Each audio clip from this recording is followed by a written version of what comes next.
I'm Teisha Bader with Shalom TV's News Update.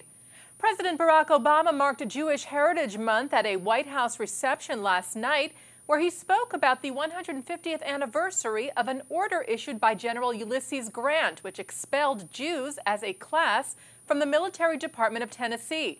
The president called the incident, quote, wrong and indicative of an ugly strain of thought, and then praised Jewish American groups for protesting the order at the time, saying, quote, like so many groups, Jews have had to fight for their piece of the American dream. President Abraham Lincoln ultimately revoked the order. President Obama also thanked Israeli Ambassador Michael Oren, who was in attendance, for, quote, his work representing our great friend, the State of Israel, and reiterated the U.S.'s commitment to Israel, saying, quote, beyond our borders, we have to stand alongside our friends who share our commitment to freedom and democracy and universal rights. And that includes, of course, our unwavering commitment to the State of Israel and its security and the pursuit of a just and lasting peace. The approximate 400 attendees at the reception included leaders in the Jewish world from across the country, among them AIPAC President Howard Kaur, Chairman of the American Council for World Jewry Jack Rosen, and Vice President for Public Policy and Director of the Washington office of the Jewish Federations of North America, William Daroff, who, speaking to Shalom TV, said of the event that, quote, it is always humbling to be at the White House, but to be at the White House in celebration of Jewish American Heritage Month is particularly significant. Further saying, quote, it is a testament to the critical role of Jewish Americans in the fabric that makes up our country. To celebrate our heritage with the president speaks to how far we have come and the myriad contributions we have made since 1654, when Jews first arrived in America. The Jerusalem Post reports that Israel's Labor Party will allow Kadima MK Robert Tobiah to submit bills under their allotment after Tobiah was punished by his party yesterday for voting against the coalition. Each faction in the Knesset is allowed to submit a certain amount of bills depending on the party's size. Labor faction leader Isaac Herzog said today, quote, we will talk to other opposition factions in order to help every MK that refuses to surrender to the caprices and authority of the destructive coalition. Tobiah was punished by Kadima leader Shaul Mofaz after repeatedly breaking coalition discipline, voting against the party, and is now forbidden from submitting bills via his party for a month, and also may not attend Knesset committee discussions.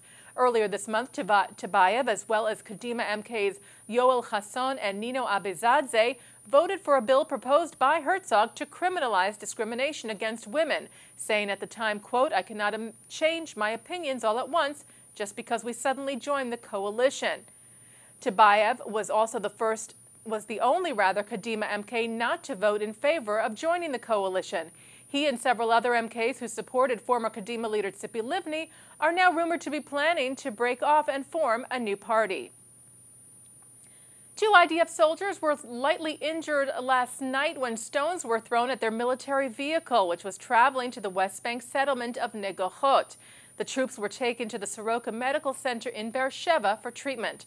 There were also reports today of Palestinians who threw rocks at an Israeli vehicle traveling near Tekoa, south of Bethlehem.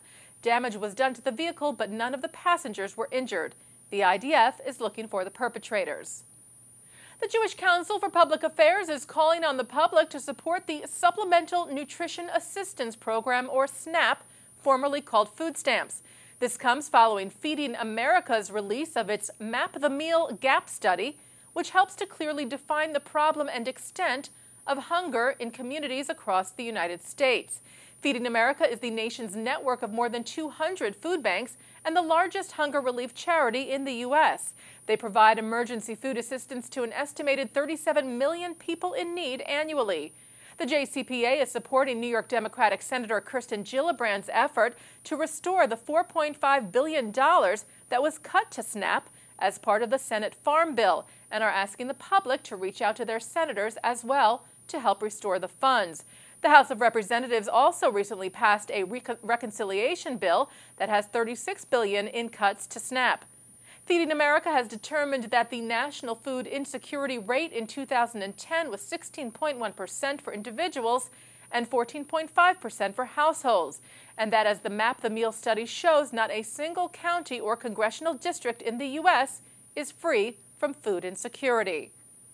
And finally, pop star Madonna is launching her world tour in Israel tonight at Ramat Gan Stadium near Tel Aviv, where she has donated 600 tickets to Israeli and Palestinian peace activists. Madonna is calling the concert a concert for peace and said she would be talking about peace during the show. According to Haaretz, Madonna met with Israeli and Palestinian peace activists yesterday and had stated earlier this year that, quote, music is so universal. If there's any chance that through my performance I can bring further attention and enlightenment to honor the peace efforts in the Middle East and help people come together, it would be an honor for me. Adding that the concert, quote, is my way of thanking those who are making so much effort toward bringing peace to the Middle East. Some 30,000 fans are expected to be in attendance at the concert, including 4,000 tourists who came to Israel just for the concert. And that's Shalom TV's news update. I'm Teisha Bader.